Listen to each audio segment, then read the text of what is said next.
You can almost trace the impacts of music. You know, you had this, you know, the Ramones and the Sex Pistols. You had Korn. You had Nirvana. The impact that Appetite had was just as palpable. You know, I mean, just boom. You could put it up there with the Zeppelin album or a Stones album or an AC/DC album. Almost like a whole new invention of something. They had regurgitated these other great energies and made this real appealing thing. Guns N' Roses was like a super group. They just seemed like the epitome of rock stars.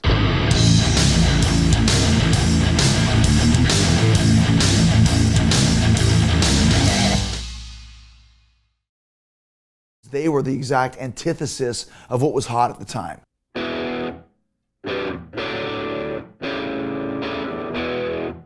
As far as hard rock went, there was a certain sheen to things. And there was this big 80s thing where this glam band. Poison, Warrant, Dokken, Rat, makeup, eyeliner, guys that are hotter than the chicks in the crowd, which was great too, Motley Crue.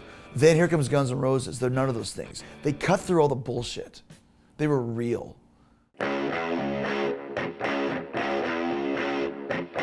You could put the best musicians in the world in a band and come up with shit. The chemistry between Slash, Izzy, Duffy, Adler, and Axl was the perfect combination for what they did. They were young and incredibly hungry, and they just had that. They had that cool factor. It was like they had everything.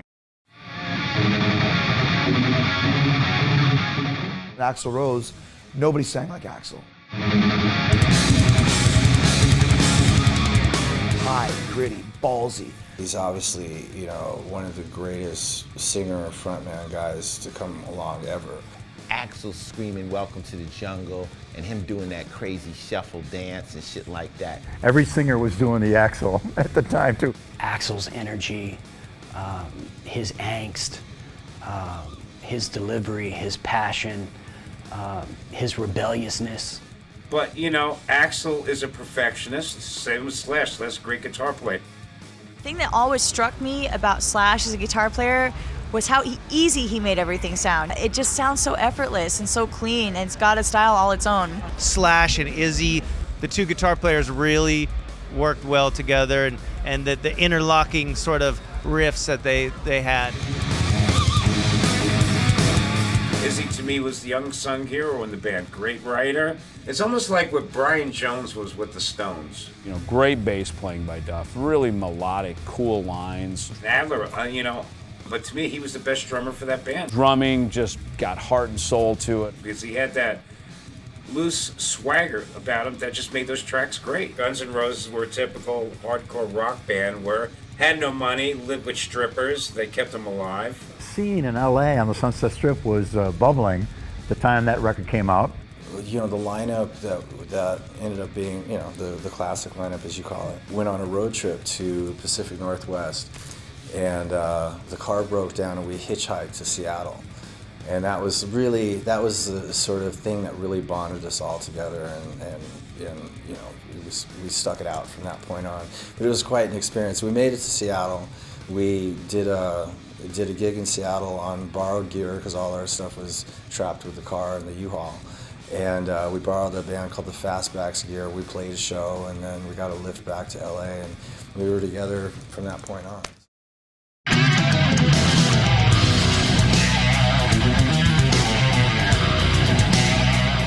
We were looking for a producer, like you have. We got a record deal, and the thing was to look for a producer.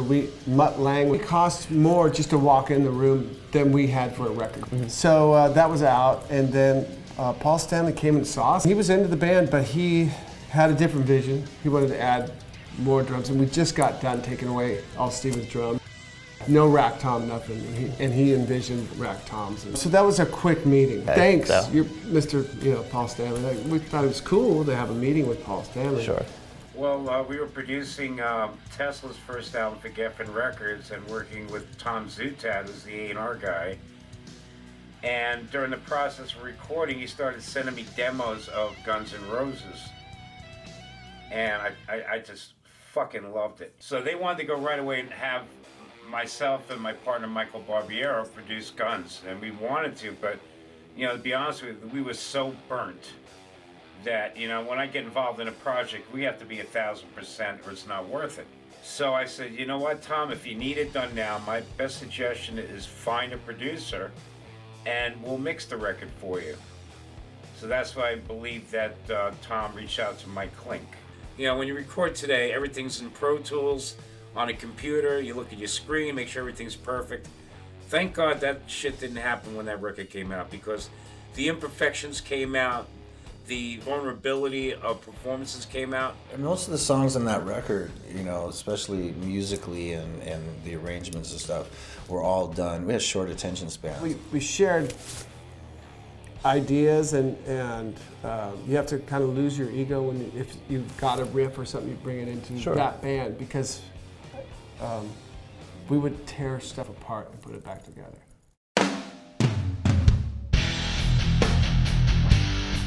Okay, we're ready to mix the album. We decided to do it in New York City at Media Sound. I think it was around 1986. And the guys that came to the mix session were Axl, Slash, and Izzy, and Tom Zutaut. And we met, and we got along great. You know, these stories about their assholes, this and that, it was so far from the truth. They were great guys, great personalities. They gave a shit, and they knew what they wanted. Rocket Queen came along, and Axl said, you know what? I think I need some real sex noises. So I was going to go into my, you know, porno file for, you know, like old 70s porno flicks and get some sound samples. He goes, no, it's not going to work. So he says, I want real sex noises. I had this girlfriend who happened to be there and had to mic it up, and he was actually having sex with her, and we mic'd it up for Rocket Queen. So that is a true story. It says on Wikipedia that Welcome to the Jungle was written in approximately 3 hours. Yeah. Jeez, wow. I mean, there was the basic riff, which I already had in the intro and all that kind of stuff, and then we started working on it as a band. We had only 3 hours time allotted at Nicky Beat's studio, so we had 3 hours to get that song done. When we did Paradise City, I did this as a goof. We were putting up Paradise City, we were mixing it, and there's a part towards the end before it gets fast where Axl goes, take me home. So I told Michael, my partner, I said, let's edit this, let's double it up. So we'll go, brah, brah, brah, brah, take me home. And then we go, brah, brah, brah, take me home. Just as a goof, right? So Axl comes in and listens to it. When that part of the song comes, he listens and says, what the fuck was that? I said, what are you talking about? What was that? And after a while I said, okay, we edited that just as a goof. He goes, I love that, keep it in.